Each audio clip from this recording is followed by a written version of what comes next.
Esta semana marcamos encontro na Conferência de Relações Públicas na ESCS. Vais perder? Tivemos com quem acha que o jornalismo tem a voz presa numa caverna. O fundador do podcast É Só Fumaça veio dar a cara pela diferença.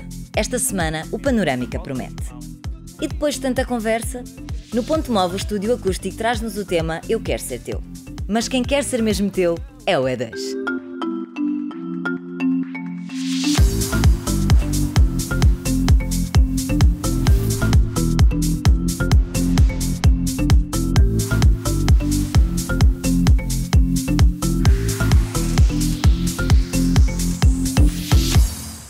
Os desafios dos profissionais de relações públicas ontem e hoje, tema da primeira edição das PR Talks, uma série de debates dedicados à análise do mundo das relações públicas.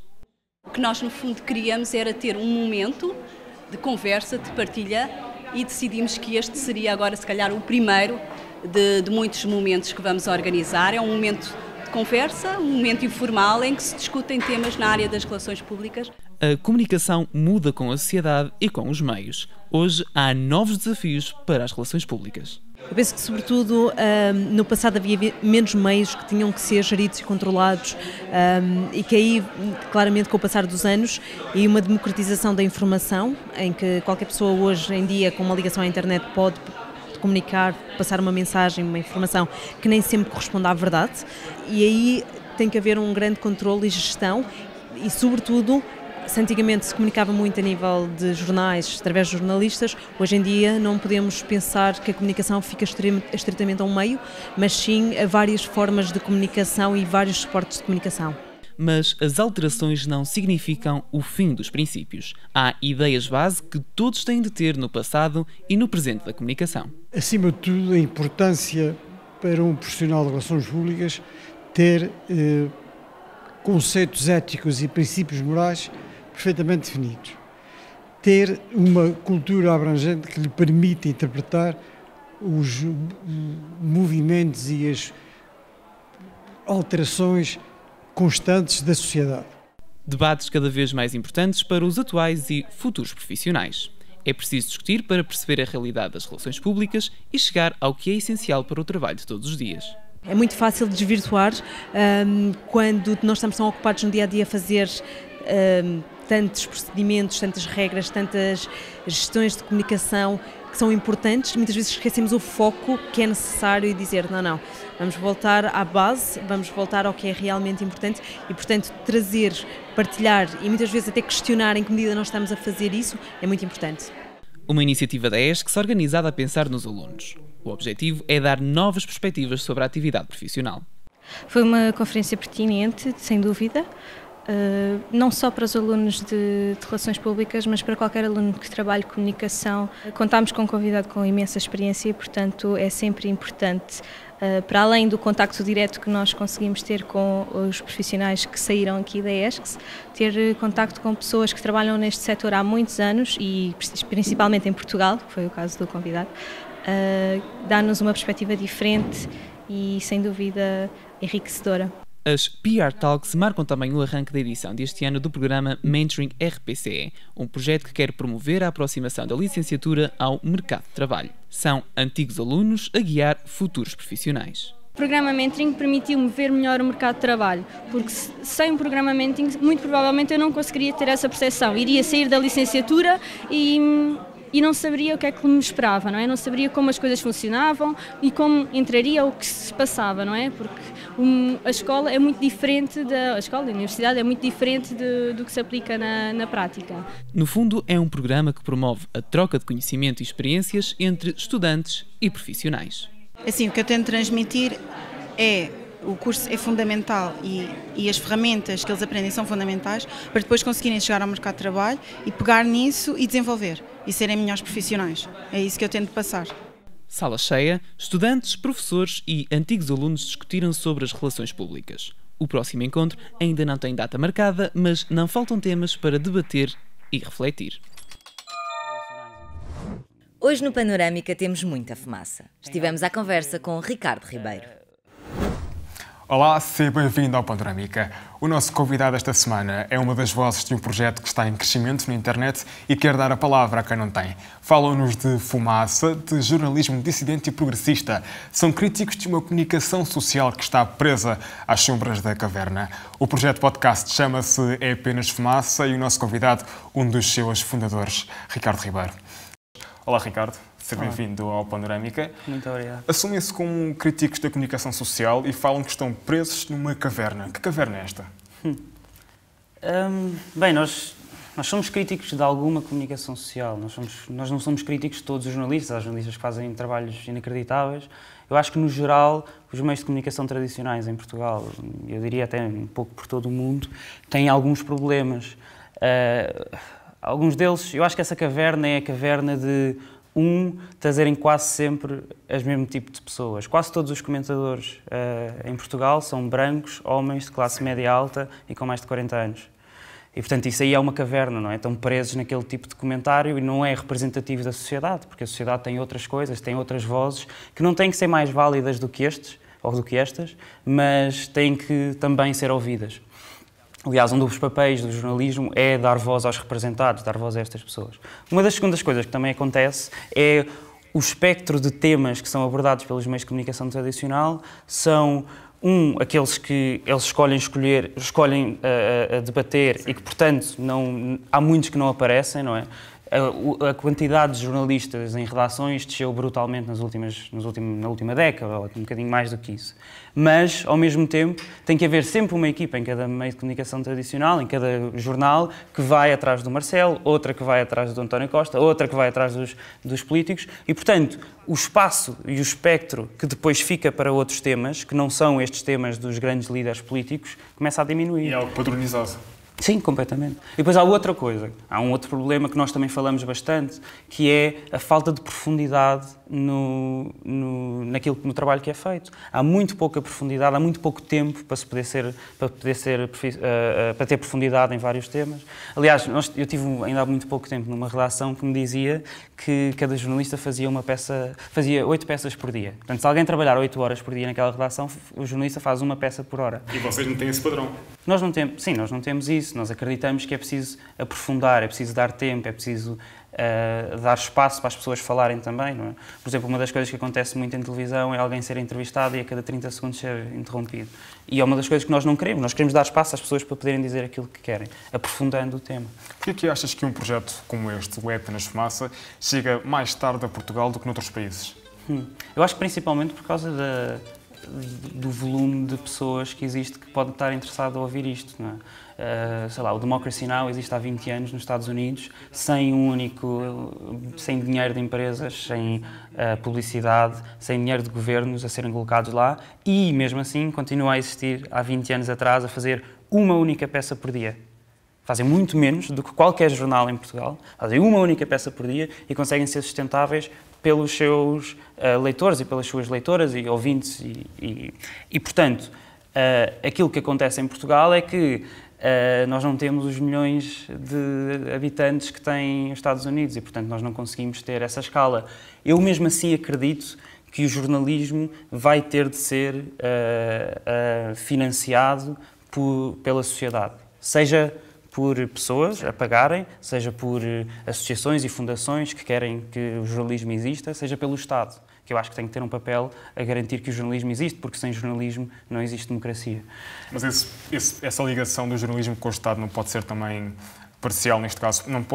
O Estado não pode inferir depois nas questões editoriais? Acho que não pode inferir, tem que garantir que ele existe, mas não pode inferir. Mas a probabilidade aumenta? Isso já existe tanto, não é? O poder económico que em Portugal e em muitos outros países também é, na prática, grande parte do poder político, não é? Já infere tanto, não é? Hoje em dia, se um meio de comunicação social tiver a fazer uma peça sobre alterações climáticas e depois tu fores ao fim da página e quem faz com que aquele jornal exista é a Galp, achas que isso não é interferir? Se estiver a fazer uma peça sobre saúde e depois quem fazer com que aquele jornal exista é a Coca-Cola, achas que isso não é interferir? Abriram há algumas semanas uma conta no Patreon para que as pessoas pudessem contribuir para o projeto. Se uma empresa vos oferecesse ajuda financeira, aceitariam? É uma questão que ainda não sabemos a resposta. Temos ideias completamente diferentes, várias pessoas, as 7 pessoas, 8 pessoas que fazem parte do É Apenas Fumaça. A minha opinião é que não, eu acho que o jornalismo, como disse há bocado, tem que ser financiado pela sociedade, portanto o Estado tem que ter um papel, as pessoas têm que ter um papel, as associações e fundações também têm que ter o papel para que ele exista, mas há pessoas, não é apenas Fumaça, que acham que sim, que é possível fazer jornalismo independente tendo o apoio de empresas. E, portanto, é uma questão que nós vamos ter que decidir, eventualmente, hoje não sei se é bom ou mau, mas ainda não tivemos que decidir, mas no futuro vamos ter que decidir sobre isso. Hoje em dia não temos uma posição certa. Um dos motos do vosso podcast é falar sobre a sociedade com quem quer falar sobre ela. Há quem não queira falar sobre a sociedade? Há quem não queira falar sobre certos temas, não é? Acho que é... Uma das coisas que eu acho que em Portugal, nós temos falado muito sobre isto, em Portugal o Fernando Rosas diz que nós vivemos no, eu não sei se estas são as palavras, mas diz que nós vivemos no culto da desmemória, no presentismo, sempre. É muito difícil ir buscar coisas, é muito difícil ver jornalistas que vão buscar coisas que foram ditas há 20 anos atrás e confrontam as pessoas com aquilo que foi dito há 20 anos atrás. Isso não existe em Portugal, não é? O ir buscar a memória é uma coisa que várias das pessoas que nós temos entrevistado gostam de trazer para cá, mas é difícil fazer em Portugal. Acho que há pessoas como os políticos, que ganham muito com isso, que é, por exemplo, nunca ninguém fez uma entrevista ao Sócrates sobre os mandatos que ele fez, sobre as decisões que foram tomadas, ninguém o responsabilizou sobre aquilo que foi feito, bem ou mal, não é? Nunca ninguém fez a mesma coisa com o Passos Coelho. Sempre que os políticos são entrevistados, políticos que foram governantes, não é? Tanto do governo central, como juntas de freguesia, câmaras, etc. Alguém que fez parte de um executivo, quando faz uma entrevista depois de ter sido governante, é sempre sobre o futuro ou sobre o presente. Sempre, nunca é sobre o passado. Eu não sei exatamente porquê. Por exemplo, neste momento o Rui Rio é candidato digo o Rui Rio, podia ser outra pessoa. Sim. O Rui Rio é candidato à liderança do PSD.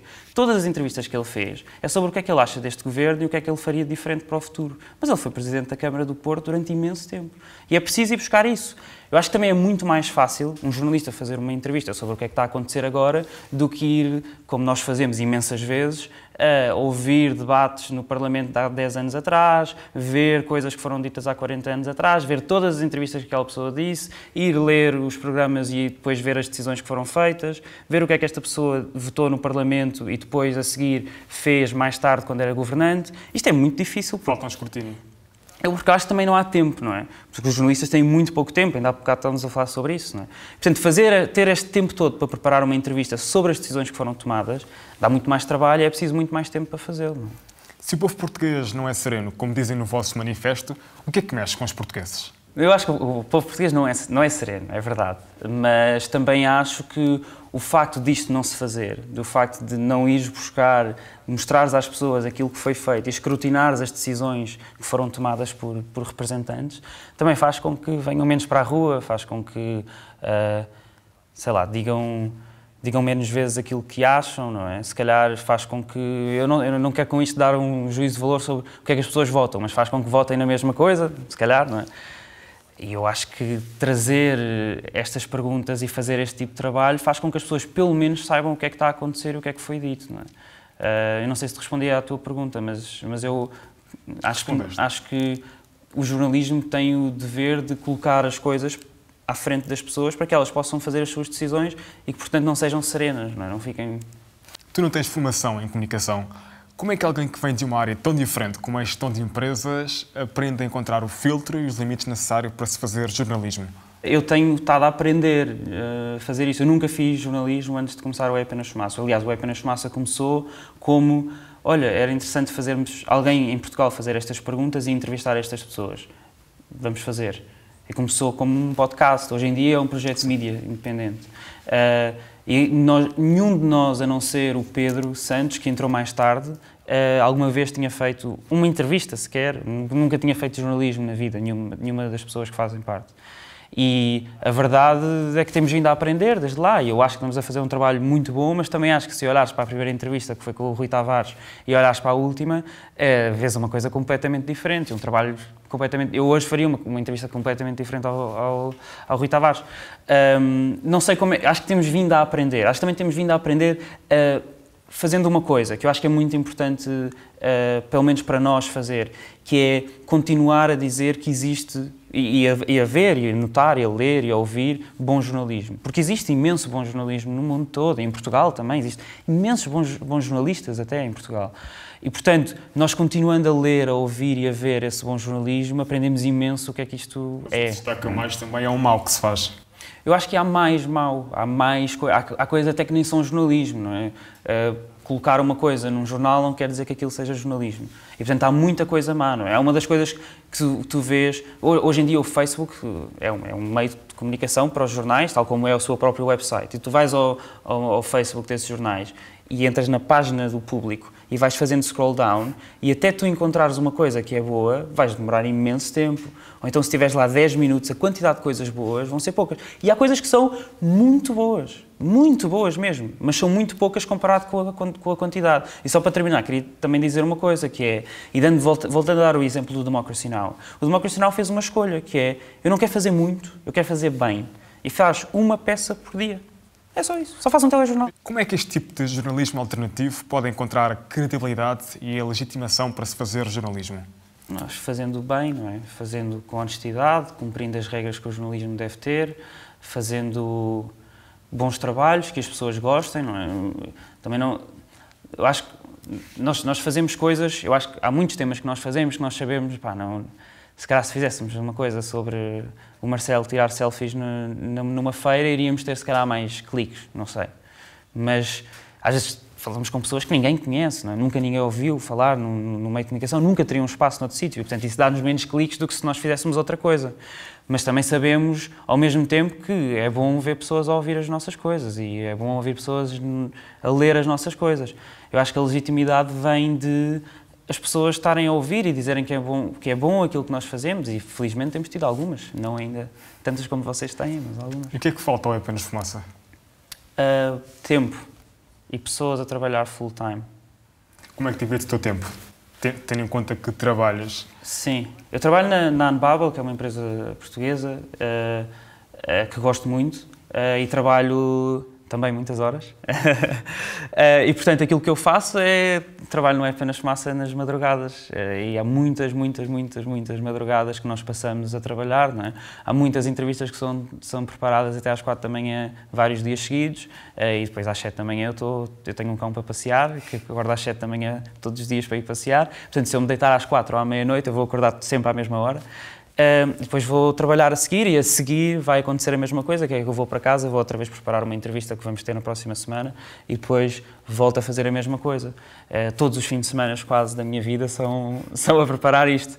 E, portanto, obviamente, há muitas pessoas, algumas pessoas do É Apenas, muitas, nós só somos 8, mas há algumas pessoas do É Apenas Fumaça que gostavam de fazer isto full time e que, portanto, se nós tivéssemos dinheiro para pagar estas pessoas para fazerem full time, elas fariam. E, portanto, acho que falta isso, acho que falta que pessoas consigam fazer isto, porque iríamos conseguir fazer muito mais coisas do que fazemos. Sim, exato, o dinheiro fará com que nós consigamos pagar as pessoas para trabalhar nisto, não é? E, portanto, se o fizéssemos, faríamos muito mais conteúdo de qualidade. Eu acho que também não iríamos fazer tanto conteúdo, obviamente, como os meios de comunicação tradicional em Portugal fazem, mas iríamos fazer mais do que aquilo que fazemos hoje e é isso. Muito obrigado, Ricardo, por teres aceitado o nosso convite. Quanto a ti, já sabes, o Panorâmica fica por aqui. Uma conversa com quem interessa. O ponto MOVE desta semana vem das mãos de um aluno de audiovisual e multimédia da ESCS. O trabalho de realização multicâmara levou-nos até à banda de garagem HFP.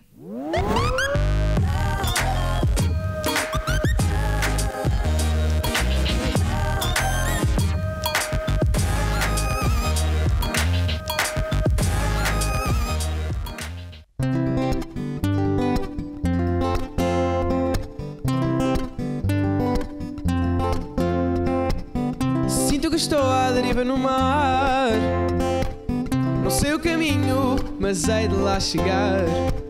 Chama-me louco, sou um louco apaixonado. És tu quem eu quero ser teu príncipe encantado. Não tenho muito jeito, sou sincero. Admito quando espero pelas tuas mensagens eu desespero. Meros segundos viram eternidade. Sei que és ocupada e não fazes por maldade. Sei que és a tal, e como tu não há igual. Estou decidido, sigo na tua direção. Ajoelho-me e dou-te o meu coração. Oh, oh, oh, oh, eu quero ser teu. Oh, oh, oh, oh, eu quero ser teu. És extrovertida, gostas de conviver. Estás sempre a sorrir, fazes rir quem contigo estiver. Pronto, deixas ir abaixo, uma verdadeira guerreira. Lutas pelo que queres e não desistes à primeira. Sabes ouvir, sabes apoiar. Nunca dizes não, estás sempre disposta a ajudar. Contigo vou sempre contar. Quero ser mais que teu amigo e vou arriscar. Eu sei que és a tal, e como tu não há igual. Estou decidido, sigo na tua direção. Ajoelho-me e dou-te o meu coração. Oh, oh, oh, oh, eu quero ser teu. Oh, oh, oh, oh, eu quero ser teu.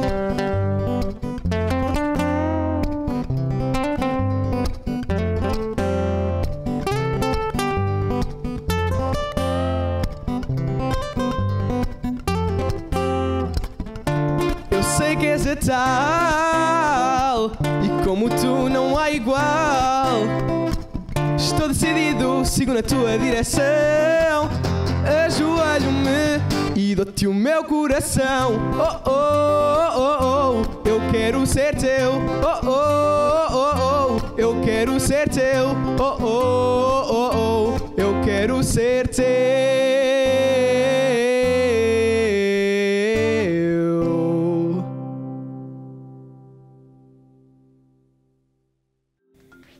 Eu Quero Ser Teu é a música de despedida de hoje. Não fiques triste. Voltamos na próxima semana com muitas novidades. Se puderes, passa nas nossas redes sociais no Facebook ou Instagram em e2.esques ou no YouTube em e2esques. Queremos ver-te por lá.